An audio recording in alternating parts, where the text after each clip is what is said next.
Hi guys. So the point of this video, as it says in the title, is to give you confidence reading, pronouncing Chinese names, Chinese words out of our textbooks. The goal here, I should say, is not, at least for now, to tell you exactly the correct, like a native speaker's pronunciation of these sounds. I'm not yet a fluent speaker of Mandarin. I struggle with tones in particular so far. These are things that will change. All it takes is work. If you want to learn Mandarin Chinese, that's a great goal. A good place to start is at the Queen's Language Center. They have courses in Mandarin Chinese and also Cantonese if you want to learn another Chinese language. What I'm aiming for here, though, is to give you a reasonable approximation of these sounds that you may run into. So the idea is, aside from giving you confidence, the thing I want you to have confidence in is that people who hear you pronounce the words will know what word it is you're mispronouncing if you are mispronouncing it. So we at least want to be trying to make the right kinds of sounds. Yeah, I want you to be confident with these things. Okay. One other resource aside from the Language Center I'll mention, so something that I'm depending on here is this website from ChinesePod.com. I'll put a link in the description of this video so you can find this easily. This particular page, their pronunciation page, has, oops, I'm moving the wrong thing, so if you scroll down here, there is a Pinyin chart. So Pinyin is the system of romanization that our textbook uses. This has been official in mainland China, the People's Republic, since the late 80s, early 90s. In earlier, if you read any earlier stuff, you may see other systems, but this is the system that we're using. What's particularly useful here, I'll mention, aside from just having a chart of the possible syllables you can make in Pinyin, you'll see there's a sidebar here with numbered sections that correspond to what's on the chart. If you click on one of those numbered sections, that will take you to a page with recordings of native speakers pronouncing the sound, so you'll actually be able to hear them. The other thing I'll mention here, you'll see there's something about tones. So a feature of Chinese languages is their tonal, that is, the same sounds produced with different tones make for different words. They can mean different things. You will sometimes see Pinyin written with the tones marked and sometimes without. When tones are marked, that'll be with little sort of accents on top of the vowels. So either, a horizontal line or like an acute accent or something else. I'm going to say, because we're going for mediocrity here, just ignore those. Don't worry about getting the tones right. If you're learning the language, that's terrible advice. You have to pay attention to tones. But if you're just trying to pronounce things with confidence in our class so that your classmates know which Chinese philosopher you're talking about, for example, don't worry about the tones. Okay. Now, I'm not going to talk about all of the sounds on this chart because a lot of them, just doing the English equivalent is going to be fine.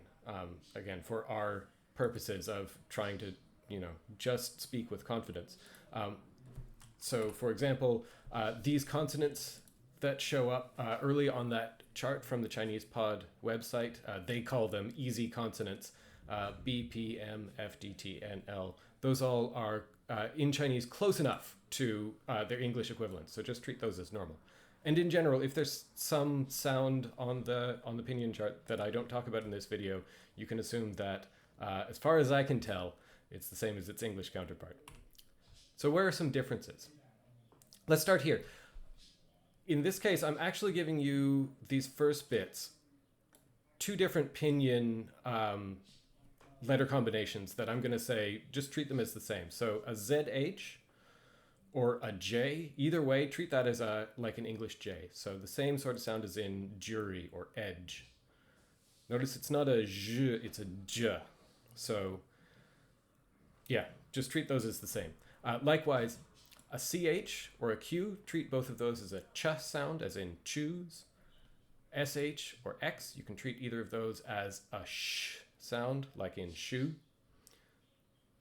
You might wonder, why do we have two different ways in Pinyin of writing what I'm saying to treat as the same sound?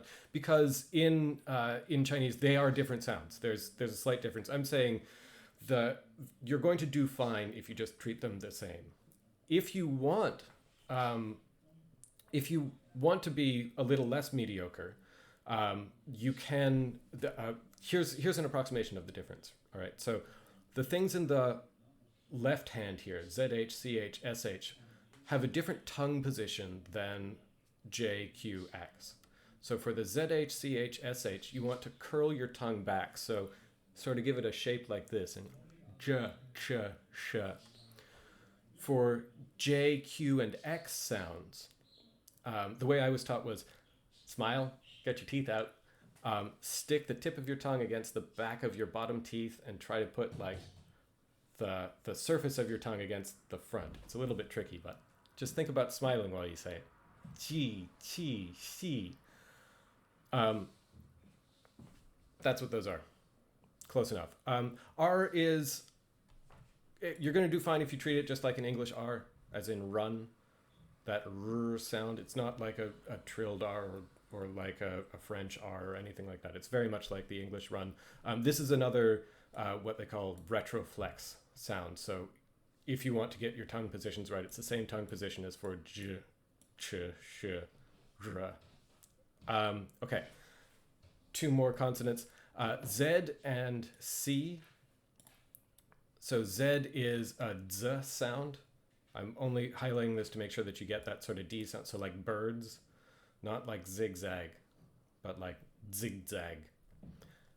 C, that is actually sort of like an S sound. We have an S that's just like in English.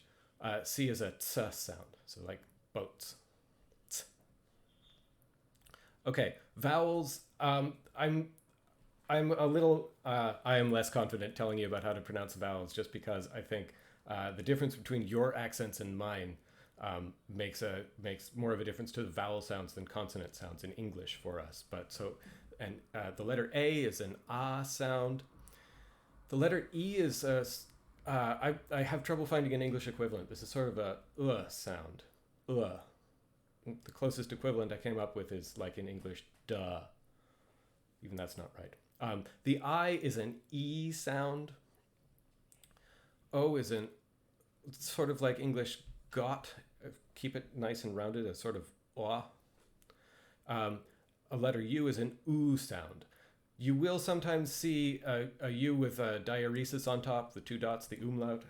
If you are comfortable with French or German, you can think of this as like tu or über.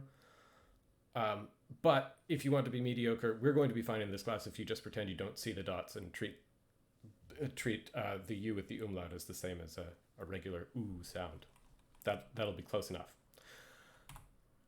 Okay, some trickier... oh, this is a copy of an earlier slide. Here we go. That's the right way. Vowel combinations. When you see AI, that's always an I sound. When you see EI, that's always an A sound, as in hey.